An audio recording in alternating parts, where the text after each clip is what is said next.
नमस्कार, आप देख रहे हैं आरवी एक्सप्रेस 24। देश और प्रदेश की तमाम खबरों को देखने के लिए आप हमारे चैनल आरवी एक्सप्रेस 24 को लाइक करें और सब्सक्राइब करना ना भूलें। भोपाल में समता समाधान पार्टी के राष्ट्रीय अध्यक्ष अशोक पवार ने प्रेस वार्ता के दौरान मीडिया से चर्चा करते हुए कन्हैयालाल केंद्र सरकार और दल बदल करने वाले नेताओं पर तीखा हमला बोला। उन्होंने आरोप लगाया कि कन्हैयालाल समय समय पर ऐसे बयान देते हैं जिससे देश का माहौल प्रभावित होता है और युवाओं के मन पर नकारात्मक असर पड़ता है। पवार ने कहा कि कन्हैयालाल की भूमिका को लेकर कई सवाल खड़े होते हैं और सरकार को इस मामले में गंभीरता से संज्ञान लेना चाहिए। उन्होंने आरोप लगाया कि कुछ शक्तियां देश के सामाजिक माहौल को प्रभावित करने का प्रयास कर रही हैं। प्रेस वार्ता में उन्होंने केंद्र सरकार पर भी निशाना साधते हुए कहा कि लाखों विद्यार्थियों के भविष्य के साथ खिलवाड़ हुआ और नीट जैसी महत्वपूर्ण परीक्षा में पेपर लीक की घटनाएं सरकार की बड़ी विफलता को दर्शाती हैं। उन्होंने आरोप लगाया कि सरकार रोजगार, शिक्षा और भविष्य में युवाओं जैसे महत्वपूर्ण मुद्दों पर अपेक्षित कार्य नहीं कर रही है।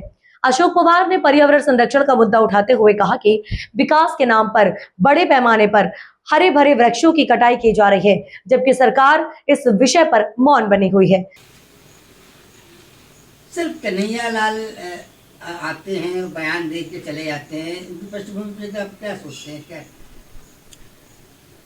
देखिए, मैं लगभग 5 सालों से कन्हैयालाल को मैं बात कर रहा हूँ। कन्हैयालाल जी, एक तो उनको हिंदी बोलना ठीक से नहीं आता है, दूसरा वो इतने बुद्धिमान अपने आप को नेता साबित कर रहे हैं कि मैं किसी पार्टी का व्यक्ति नहीं हूँ, मैं आम नागरिक हूँ और आम नागरिक इस तरीके की बातें नहीं करता है। मुझे ऐसा लगता है कि कांग्रेस का तो वो काम कर ही रहे हैं और कांग्रेस के विरोध में भी वो नहीं बोलते हैं। जहाँ तक मुझे ये लगता है कि कन्हैयालाल कोई सोची समझी साजिश के तहत वो कुछ काम कर रहे हैं।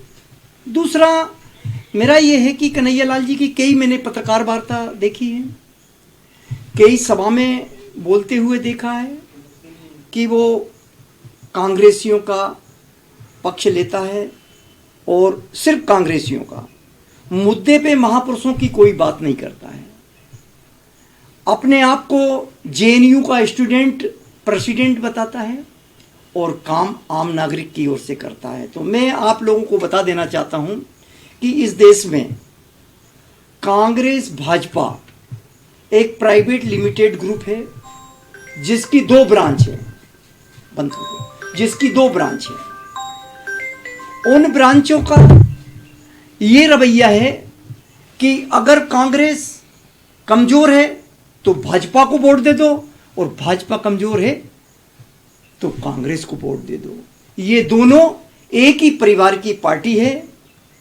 जिस प्रकार से मैं आप लोगों को बता देना चाहता हूं कि पंडित नेहरू के परिवार के लोग, श्यामाचरण शुक्ल के लोग और अन्य कई ठाकुर लोग कुछ कांग्रेस में है, कुछ भाजपा में है।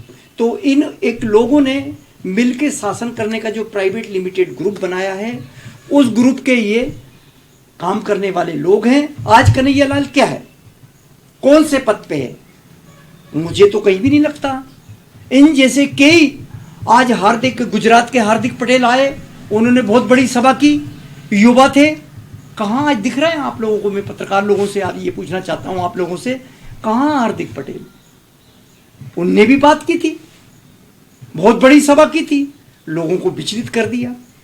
इसी प्रकार से कन्हैयालाल जी नथिंग, ना तो वो किसी पार्टी में है ना कोई पार्टी के। अगर कन्हैयालाल में बलबूते पे दम है तो कन्हैयालाल जी राजनीतिक दल बनाए, उसके राष्ट्रीय अध्यक्ष बने और किसी राज्य में और केंद्र में सरकार बना के, विधायक सांसद बना के फिर लड़ाई लड़े, तो हम मानेंगे कि कन्हैयालाल जी कुछ कर पाने में देश के लिए कुछ कर सकते हैं। लेकिन नहीं, वो किसी की पैरवी करते हैं, कभी कांग्रेस की बात करते हैं, कभी प्रधानमंत्री की बात करते हैं, कभी इसकी बात करते हैं, कभी उसकी बात करते हैं।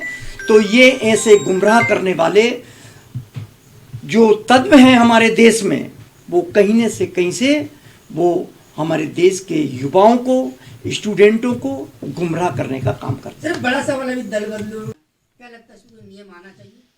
बिल्कुल नियम तो है। भारत निर्वाचन के आयोग के नियम हैं कि दल बदलू लोगों को अगर वो पार्टी छोड़ते हैं तो उनकी सदस्यता चली जाएगी, लेकिन उसमें से भी रास्ता निकालते हैं कि आके किसी पार्टी में शामिल हो जाते हैं और वहाँ नहीं तो 2/3 बहुमत के हिसाब से, जैसे आज 2 किसी राजनीतिक दल के सांसद हैं, अगर वो एक चला जाता तो 50% हो जाएगा, वो जा सकता है।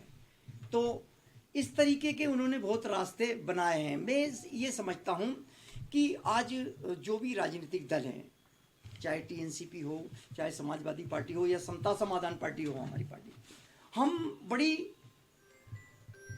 कठिनाइयों से जनता के बीच में कोई बात रखते हैं और उसको उभार के लाते हैं और ताकतवर बनते हैं। हम सांसद विधायक बनाते हैं और सांसद विधायक के टिकट लेने वाले जिस समय उनको टिकट चाहता है उस समय वो झुक के रेस्पेक्टेड नेशनल प्रेसिडेंट से बात करते हैं और शपथ भी लेते हैं, बड़ी बड़ी ऊंची बात करते हैं कि हम आपकी पार्टी के लिए काम करेंगे, नहीं छोड़ के जाएंगे। और जब वो चुन के पहुंच जाते हैं फिर वो अपनी कीमत लगाते हैं, खरीद फरोख्त तो होती है। ये लोकतंत्र के उसमें ठीक नहीं है, हमारे देश की जनता के लिए भी ठीक नहीं है और हमारा जो भारत का संविधान है उसके लिए भी ठीक नहीं है। इन लोगों को जो चुन के जाते हैं भाजी की तरह ये बिक जाते हैं, इन लोगों को नहीं बिकना चाहिए। सर बड़ा सवाल, समता